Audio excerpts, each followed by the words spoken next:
ఆంధ్రప్రదేశ్లో విపక్ష వైఎస్ఆర్సీపీ దూకుడు పెంచుతోంది. విద్యాశాఖ మంత్రి నారా లోకేష్కి సవాల్ విసురుతోంది. ఛాలెంజ్ చేసి బస్తీ మే సవాల్ అంటోంది. మరి విద్యాశాఖ మంత్రి ఏ రీతిన స్పందిస్తారు? ఆసక్తికరమైనటువంటి పరిణామం.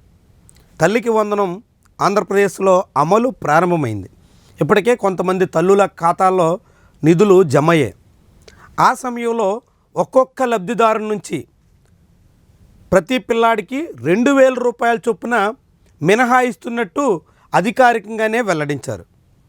రాష్ట్ర ప్రభుత్వం 2,000 రూపాయల చొప్పున మినహాయించి దాన్ని కలెక్టర్ ఖాతాలో జమ చేసి ఆయా స్కూళ్ళ మెయింటెనెన్స్ కోసం ఉపయోగిస్తాం అని వెల్లడించింది. మరి ఏ స్కూల్కి ఎంత వెచ్చిస్తారు, ఏ రీతిన వెచ్చిస్తారు, మొత్తం అంతా కలెక్టర్ ఖాతాలో పడితే ఆ స్కూల్ మెయింటెనెన్స్కి ఎట్లా వినియోగిస్తారు, ఇలాంటి స్పష్టత అయితే లేదు.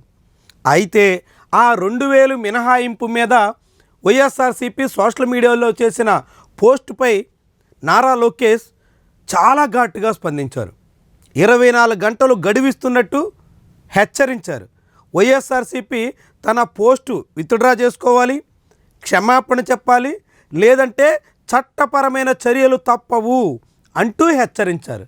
కానీ తీరా 24 గంటలు గడిచేలోగా వైఎస్ఆర్సీపీ మరోసారి నారా లోకేష్ మీద ఘాటైనటువంటి ఎదురుదాడికి దిగుతున్నట్టుగా కనిపిస్తుంది. ఇది వైఎస్ఆర్సీపీ అధికారిక హ్యాండిల్. తల్లికి వందనం కింద 15,000 ఇస్తామని చెప్పి కొంతమందికి మాత్రమే 13,000 ఇచ్చిన చంద్రబాబు, నారా లోకేష్ మిగిలిన 2,000ను తల్లులను మోసగిస్తూ ఎల్ ట్యాక్స్ పేరుతో వసూలు. ఎల్ ట్యాక్స్, లోకేష్ ట్యాక్స్ మొదటిసారిగా వైఎస్ఆర్సీపీ ఉపయోగిస్తుంది. గతంలో జగన్మోహన్ రెడ్డి అధికారంలో ఉన్నప్పుడు జే ట్యాక్స్ అంటూ నారా లోకేష్, చంద్రబాబు సహా అనేక మంది తెలుగుదేశం పార్టీ శ్రేణులు విమర్శలు గుప్పించారు. స్వయంగా ఈ తల్లికి వందనంలో రాష్ట్ర ప్రభుత్వం ఈ మెయింటెనెన్స్ పేరుతో మినహాయించిన దాన్ని కూడా జే ట్యాక్స్ అంటూ అప్పట్లో నారా లోకేష్ ట్వీట్లు చేసిన అనుభవం కూడా ఉంది. ఇప్పుడు అదే నారా లోకేష్ ఎల్ ట్యాక్స్ వసూలు చేస్తున్నారు అంటూ వైఎస్ఆర్సీపీ మండిపడుతుంది. తల్లికి వందనం నుంచి 2,000 ఎల్ ట్యాక్స్ వసూలు అంటూ నారా లోకేష్ పిక్కు కూడా వేసి ఆయన టేబుల్ మీదే మొత్తం నిధులు, నోట్ల కట్టలు అన్నీ ఉన్నట్టుగా మొత్తం చిత్రీకరించి వైఎస్ఆర్సీపీ ఇప్పుడు లోకేష్ని ఛాలెంజ్ చేస్తుంది. చాలా ఇంట్రెస్టింగ్ డెవలప్మెంట్. అప్పట్లో నారా లోకేష్ వైఎస్ఆర్సీపీ మీద జే ట్యాక్స్ అంటూ విమర్శలు చేసినా అది రాజకీయంగానే వైఎస్ఆర్సీపీ భావించింది, రాజకీయం వరకే పరిమితమైంది. ఎటువంటి చట్టపరమైనటువంటి చర్యలకు ఉపక్రమించిన దాఖలాలు లేవు.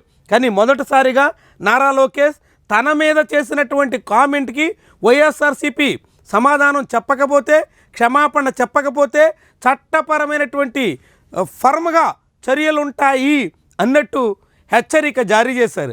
అయినా కానీ లోకేష్ హెచ్చరిక జారీ చేసిన తర్వాత వైఎస్ఆర్సీపీ ఏ మాత్రం ఖాతరు చేసినటువంటి దాఖలాలు లేవు.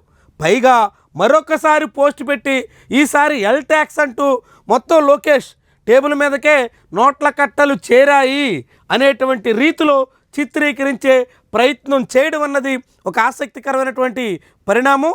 ఆంధ్రప్రదేశ్ రాజకీయాల్లో ఇరు పక్షాల మధ్య అధికార కూటమి, వైఎస్ఆర్సీపీ మధ్య ముదురుతున్నటువంటి వైరానికి, వేడెక్కుతున్నటువంటి రాజకీయానికి ఈ తల్లికి వందనంలో మినహాయిస్తున్న 2,000 రూపాయల సాక్షిగా ఒక ఆసక్తికరమైనటువంటి చర్చ అయితే సాగుతుంది. ప్రతి తల్లికి 13,000 రూపాయలు ఇస్తుండగా మొత్తంగా ఈ 2,000 రూపాయల చొప్పున మినహాయింపు ద్వారా 1,300 కోట్ల రూపాయలు పైబడినటువంటి నిధులను ఏపీ ప్రభుత్వం మినహాయిస్తుంది. మరి దాన్ని ఎక్కడ ఖర్చు పెడతారు, ఎంతెంత ఖర్చు పెడతారు, ఎప్పుడు ఖర్చు పెడతారు, ఏ రీతిని ఖర్చు పెడతారు అన్న స్పష్టత అయితే అధికారికంగా ఇవ్వకపోవడంతో ఇలాంటి అనేక విమర్శలకి, సోషల్ మీడియాలో కౌంటర్లు, ప్రతి కౌంటర్లకి చాలా ముఖ్యమైనటువంటి చర్చకి ఆస్కారం ఇస్తోంది.